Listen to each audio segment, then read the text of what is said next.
Hello YouTube. This is All Star Doomsday 1992, coming back with a review of Sword Spike Thor from the Thor movie line. Now, this is very different aside from the obvious reasons. This is more well modeled after the movie suit. No, it does not come with a helmet, as you can see in the box right here. So I am disappointed about that. I would like to have seen a helmet on this guy, especially after how well he's modeled after the movie Thor. So let's begin with the review. Thor is the master of nearly every weapon in Asgard's arsenal. The dwarves created Thor's power sword to allow him to channel his otherworldly abilities and defeat any foe that dares to cross his path. The unusual blade hums with divine might as Thor charges the internal spike with the power of lightning. Amazing little gadget with him. Right here is the sword. It does have this nice, very transcendent blue paint on it, which really looks quite beautiful. It gives it more of this diamond look. But getting it to open in just one click is kind of a pain in the ass. But, you know, it does it sometimes. It does not, I don't think it'll fit well in this hand. No, it won't fit well in that hand, so I'll just keep it next to him. Again, let's look at Mjolnir first.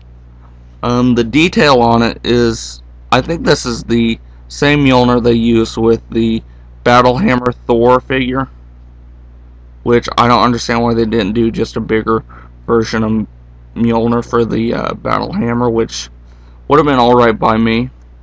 Oh, another feature is the cape is detachable, so if you don't want Thor always wearing that red cape, which would be kind of pointless to want, in my opinion, you can take it off. As you might not be able to see, there is a little hole just under Thor's hair that you can punch or push the cape in, and it should stay. It doesn't do that very well on this one. The detail on this, especially on the Asgardian armor, is amazing. I mean, it's absolutely beautiful. I love how it looks. I love the way the silver just kind of radiates off the other colors. I love how they were able to get the 3 buckles on his armor without making him look very silly.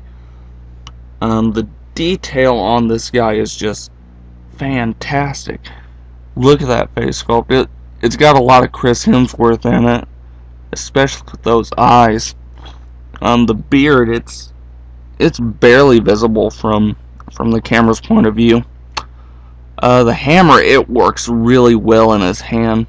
I like that little red glove thing that he wears to hold the hammer.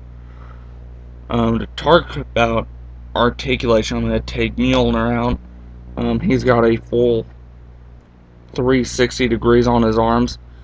Bend at the elbow. They go out and bend. That's for both arms. He's got an abdomen joint right here. His legs are tricky with articulation. I don't want to break it, but it goes out to about here. Or guys like this, which makes it look like he's walking. Again, he does have that knee joint, and very limited foot joint on this one. But he stands very well. This is just a very awesome figure. See if I can just get him to hold the sword for just a few seconds. You know, just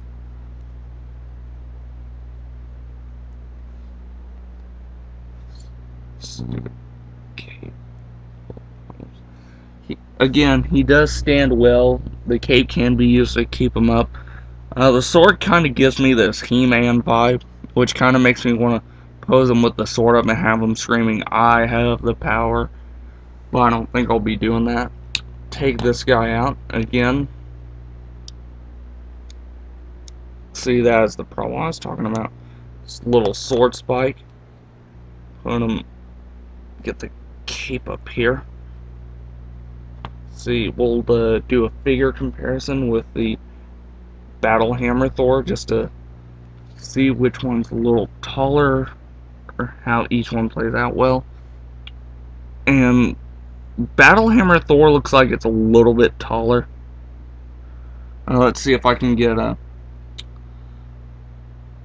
Sword Strike Thor.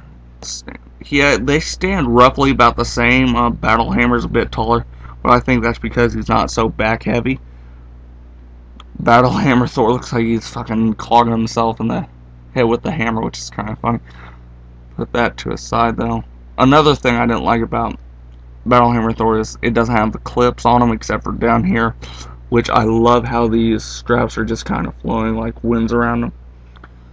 But this Thor figure is by far, out of the actual Thor character, my favorite. He's missing a helmet, which is sadly excluded from this set. I hope in the next wave there will be Thor helmet figures. And I have to say again, the price isn't too warm with me, being $7.97. I'd much rather pay closer to $6 for it, especially considering the nature and the size of them. They're not very tall. I would have preferred 6-inch figures, but you know, I'll take what I can get with Thor. Looks really fantastic. I think it's really worth the buy. All Star Doomsday does recommend this, and I hope you guys have enjoyed this review.